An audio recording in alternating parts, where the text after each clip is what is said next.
My wife cheated on me with her boss, and I only found out because she was secretly planning to sue me over $200, $0 in property she claims I stole. She's manipulated everyone, even the kids, and I feel like I'm losing everything. Hello, everyone. Dear listeners, please share your thoughts in the comments section below. And don't forget to like, share, and subscribe. Now, let's begin the video. Using a throwaway for obvious reasons, with certain specifics modified to preserve anonymity. I never thought I'd be the guy to find out my wife was cheating on me, especially not in the way I did. It was like a punch to the gut. One moment everything seemed normal, and the next, my entire world was shattered by the most unexpected revelation. The thing is, she had been acting weird for months, but I kept brushing it off. Little things, secretive phone calls, late nights at her office, odd messages that I'd catch her deleting quickly. But I always told myself I was overthinking, that maybe she was just stressed or busy. Then one day, I stumbled across something that made my stomach drop. It was a folder on her laptop. Encrypted folder she'd left open for a second, maybe by mistake. I was just trying to print something, but curiosity got the better of me. I clicked on it, and what I saw made my blood run cold. There were emails, texts, photos, evidence of her affair. She'd been sleeping with her boss, a guy named Mark. I saw messages where she was calling him the only one who truly understands me and can't wait to see you again.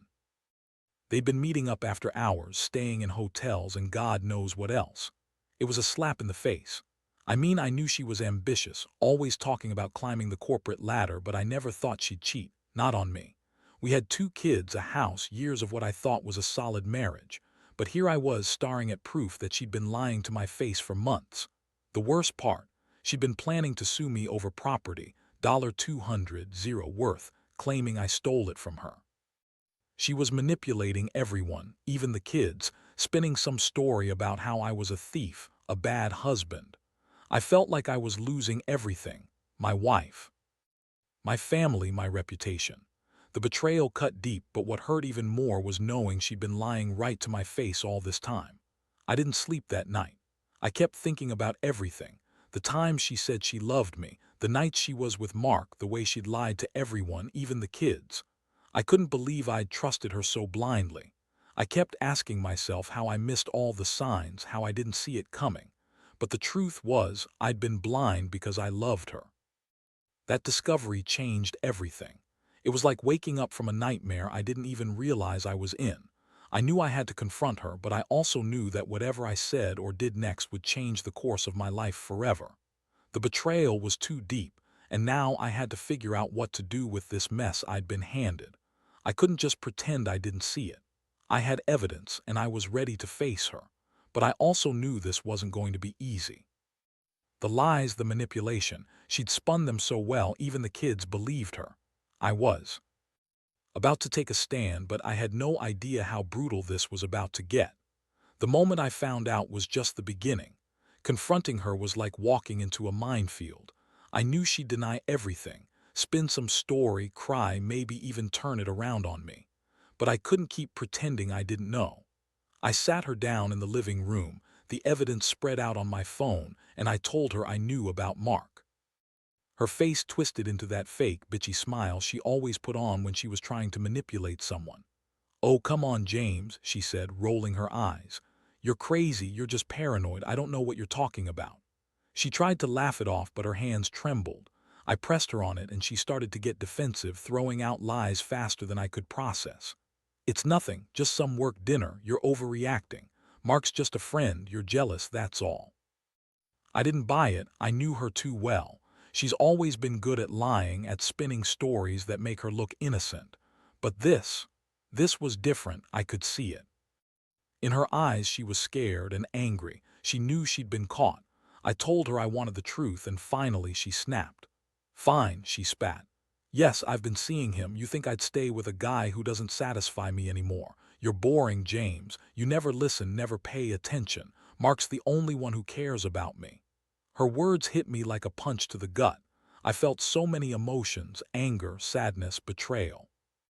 I'd given her everything, my time, my money, my love, and she'd been sneaking around behind my back. I asked her how long she'd been doing this, and she shrugged. Months, she admitted, then added, but it's not like you're perfect either. You work all the time, barely home. Maybe I needed someone who actually paid attention to me. I was furious. How could she sit there and justify it? How could she lie so easily? But what really drove me over the edge was realizing how deeply she'd manipulated everyone. Her family, the kids, even her boss, Mark. She painted me as some kind of monster, a thief trying to take her property when the real thief was her, stealing my trust, my marriage, and now my dignity.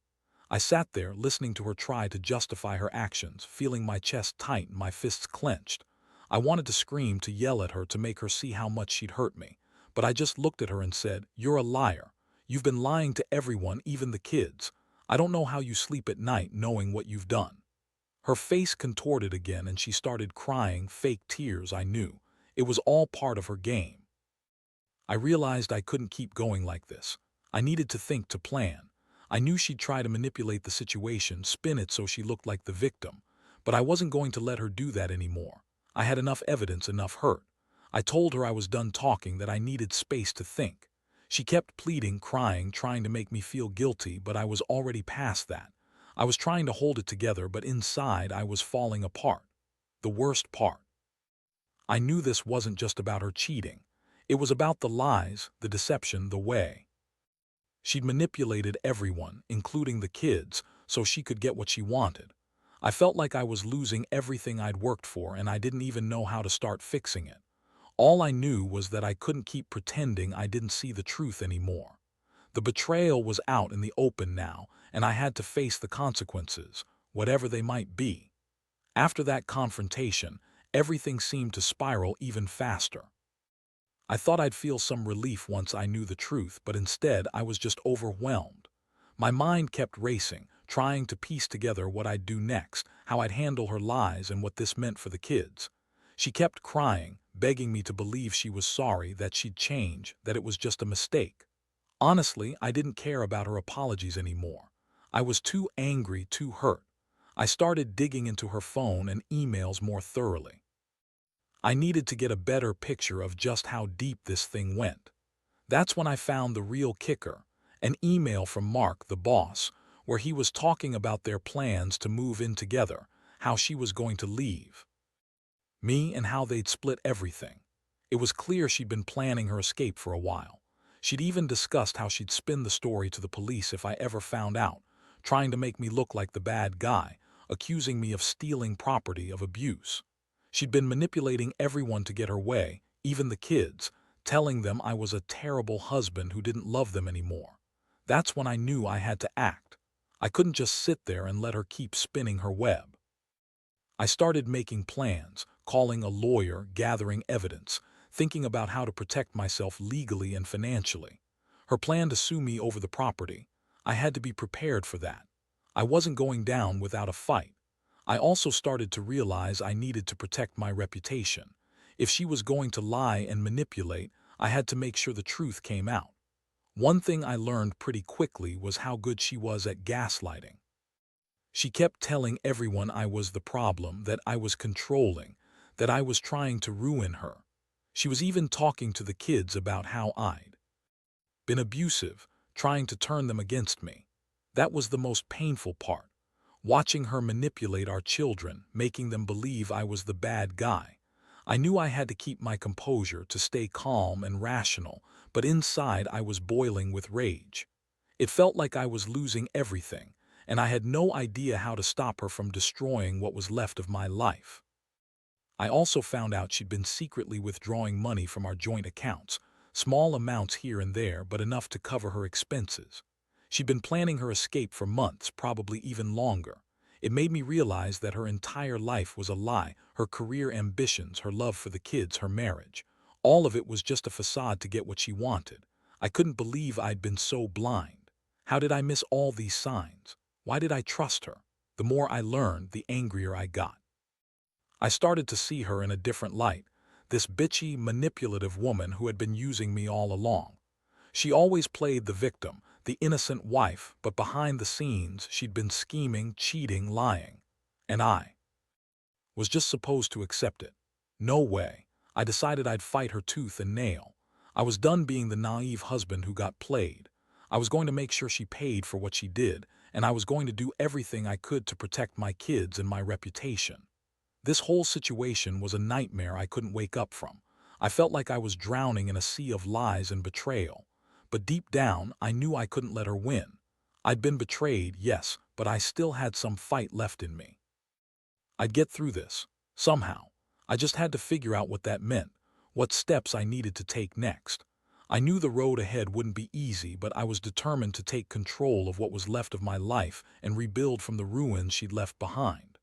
After I gathered enough evidence and made my decision to fight back, I knew I had to act fast. Her plan to sue me over the property was just the tip of the iceberg. She'd been orchestrating a full-scale attack on everything I had. I contacted a lawyer the very next day, and we started working through how to protect my assets and prepare for her accusations. I also hired a private investigator to verify her claims of theft and manipulation. I needed hard proof to counter her lies, especially since she'd been spinning stories to everyone, even the kids. In the meantime, she continued to play the victim, crying, begging, and trying to manipulate the situation. She told everyone I was abusive, controlling, and that she was forced into the affair because I was never there for her. I couldn't believe how easily she lied, how she spun things so everyone would see her as the innocent, betrayed wife. But I knew better. I saw through her act now. She'd been lying to everyone, even her own family, about what was really going on. The kids, of course, believed her. She'd been telling them I was a bad father, that I didn't care about them, that I was trying to take everything from her. It broke my heart to see them confused and hurt. I tried to talk to them, to explain that their mother had been unfaithful and manipulative, but they were too young to understand the full picture. Still, I made sure to tell them I loved them and that I'd always be there for them, even if she was telling them lies. That was the hardest part, knowing she was poisoning their minds against me, turning them into pawns in her game. Meanwhile, I was also dealing with her trying to drain our bank accounts. She'd been withdrawing money under the guise of expenses, but I suspected she was hiding cash for her escape plan. I started monitoring the accounts, transferring funds to an account I opened secretly, just in case she tried to take everything. I also made copies of all the financial statements and kept detailed records of every transaction. I knew she was planning to claim I was a thief, so I had to be prepared to defend myself. Her manipulation was relentless. She'd show up at the house, crying and begging me to forgive her, promising she'd stop seeing Mark if I just gave her another chance. She'd say she was sorry she lied, that she loved me, that she didn't want to lose everything. I didn't believe her for a second. I saw her desperation for what it was, a last-ditch effort to hold on to her control, her lies, her life of deceit. I told her to leave, that I needed space to think, and that I wouldn't be making any decisions until I knew the full truth. But inside, I was already making plans. I knew I couldn't trust her anymore, not after everything I'd seen and uncovered. I was starting to realize that her entire life was built on manipulation and lies. Her tears, her apologies, they were all part of her game.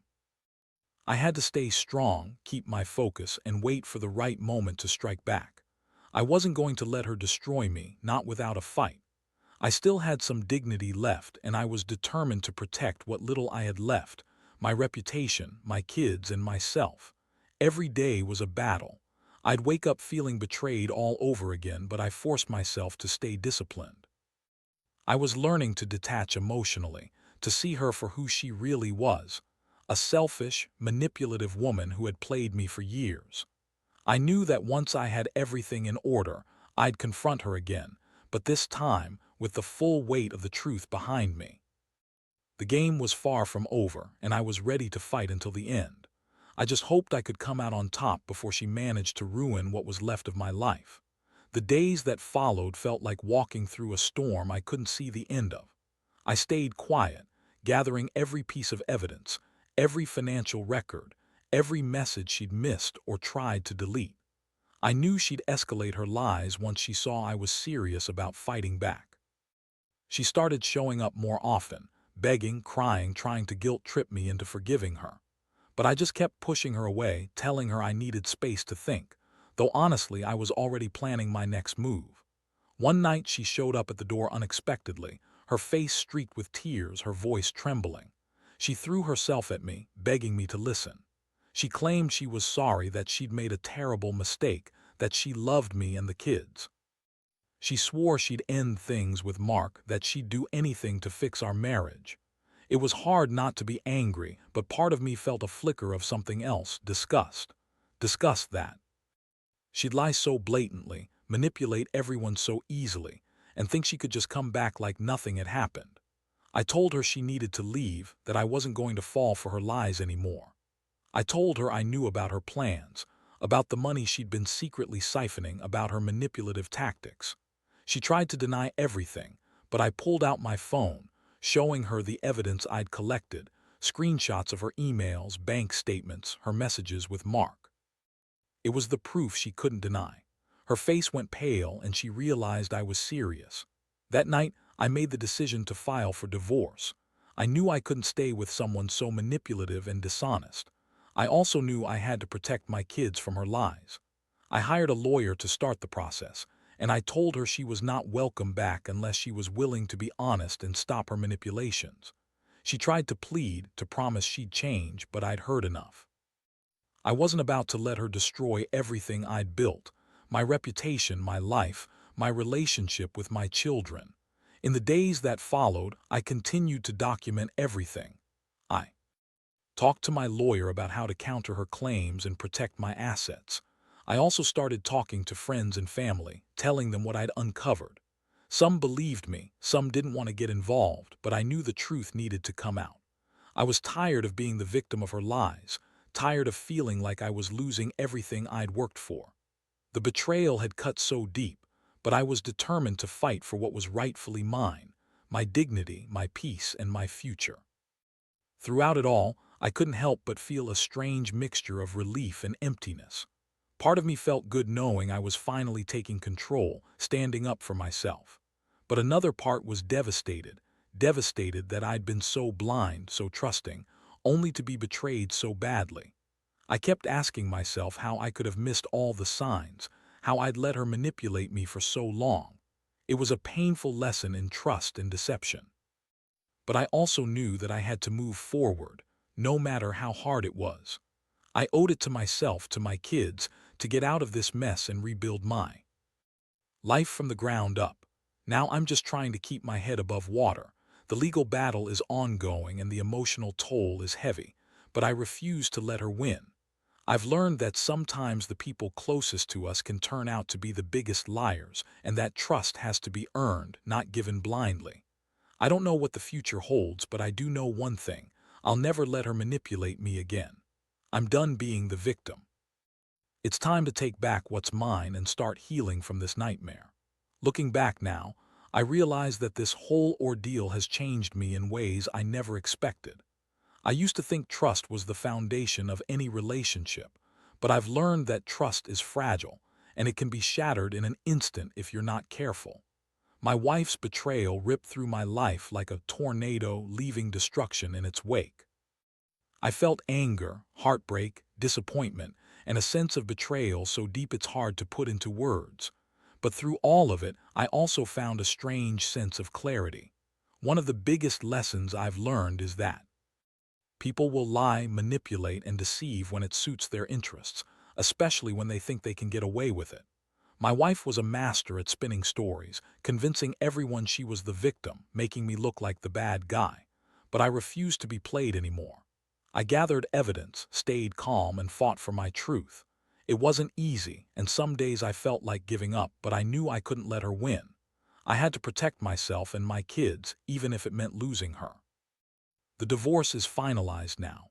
The court confirmed what I always suspected, that her accusations of theft and abuse were just her way of controlling the narrative. She's moved out, and I've been working hard to rebuild my life. The house is quieter without her, but it's also a fresh start. My kids are adjusting, and I've made it my mission to be a better father, to show them that honesty and integrity matter more than anything. They're still young, but I want them to know what real love and trust look like, things she tried to destroy. I won't pretend I'm completely healed. There are days when I still feel sting of betrayal, when I wonder how I missed the signs or why I trusted her so blindly. But I've come to accept that sometimes people are who they are, and the best thing you can do is learn from it. I've also learned to be more cautious, more aware of the red flags, and to value myself enough not to tolerate lies and manipulation anymore. Most importantly, I've realized that revenge isn't about hurting her back. It's about reclaiming your life and dignity after someone tries to tear it down. I didn't want her to win by destroying me emotionally or financially. Instead, I focused on moving forward, rebuilding, and making sure I never let anyone manipulate me like that again. It's a hard lesson, but one I'm grateful for. Now I'm just trying to find peace again. I still have scars, but they're reminders of how far I've come. I trust myself more now, trust that I can spot the lies, that I can stand up for myself, and that I deserve honesty and respect. I hope anyone reading this who's going through something similar realizes that even after the worst betrayals, you can come out stronger. You can rebuild your life piece by piece and find happiness again. Trust me, I'm doing it. And despite everything, I still believe in love, just maybe a little more cautiously now. That's all I have to say. Thanks for listening.